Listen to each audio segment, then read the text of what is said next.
One-on-one. Power in the pool. Tatjana Schoenmaker is South Africa's swimming sensation, who at the Tokyo Olympics won record-breaking gold in the 200-meter breaststroke and silver in the 100 meters breaststroke. The 24-year-old has cemented her place amongst the world's swimming greats. It's good to be here with all the ladies for the Forbes Women African Leading Women Summit. I'm Warwick Peterson.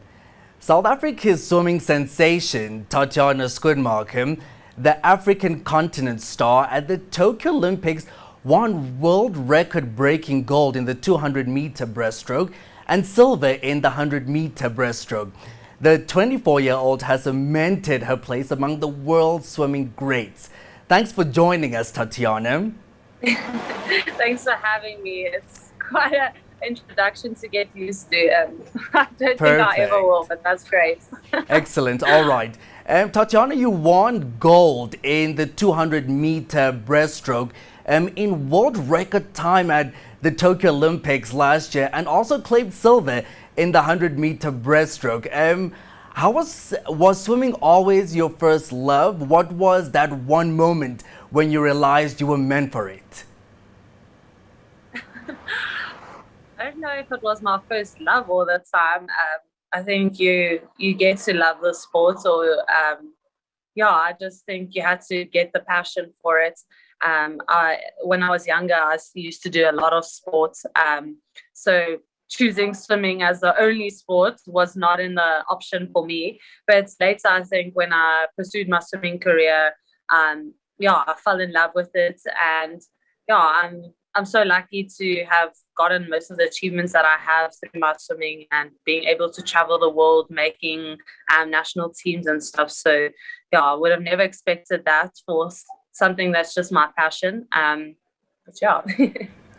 Now, Tatjana, let's take it back to your younger days, your teenage years. As a young teenager, how did you keep improving? How did you keep improving at it? And what was that inner power and tenacity that you had to constantly call on? And again, how did you come out of your comfort zones and also manage your schoolwork? No, it is challenging, and that's why I think for me, in some ways, my schoolwork was a breakaway from my sports. We can only think so much about like the stuff that you do in the pool and the amount of hoops you throw and stuff, but after a while you just also want to take a break of that. And I think my studies always used to be the escape from sports. I think that's where kind of the sacrifice comes in. I would never call it sacrifice because I'm doing what I love. That's where the sacrifice comes in, that to choose, I obviously want to pass school and I want to do well in sports. So then you sacrifice the social life and the student life, and which was okay for me because obviously looking back, it was all worth it. But it was definitely a challenge, and I think anyone that goes through that process, at least we all know we all face, even if it's not the same challenges, we all face challenges, and no one's journey is just uphill. I just had to choose the battles that I wanted to fight and that I knew I could get over, and those were the battles that I decided to chase, and I think that's how I got through them, and I'm very grateful. Now, Tatjana, speaking about sacrifice, because sacrifice goes with training and your mental health. How many hours do you train and push yourself mentally? We train about probably every day of the week except for Sunday. We only have about 24 hours rest per week. So we do double sessions every day, and then it would range between like an hour and a half to 2 hours, but mostly 2 hours session. It's also getting prepared for the training session, getting to the training pool. So most of the day I spend 6 hours like just getting ready for training and being at training. So that's every day from Monday to Friday, and then Saturday we just have the morning session, and then from the morning, after the morning session, we have off until Monday morning again. While we're on the topic of mental health, a lot has been talked about globally about sports stars and mental health issues. How do you deal with all the attention and stay balanced and focused all at the same time? Yeah. I would say there wasn't obviously a lot of attention before, so I think it was easier to cope with. It's obviously something that is challenging me now and stuff that I have to face now. But I think before everything mentally for me is through my faith, and I really believe in God that would strengthen me and going to God with the stuff that I struggle with. So yeah, I definitely use my faith. I was also seeing a sports psychologist, which helps you practically get through those challenges.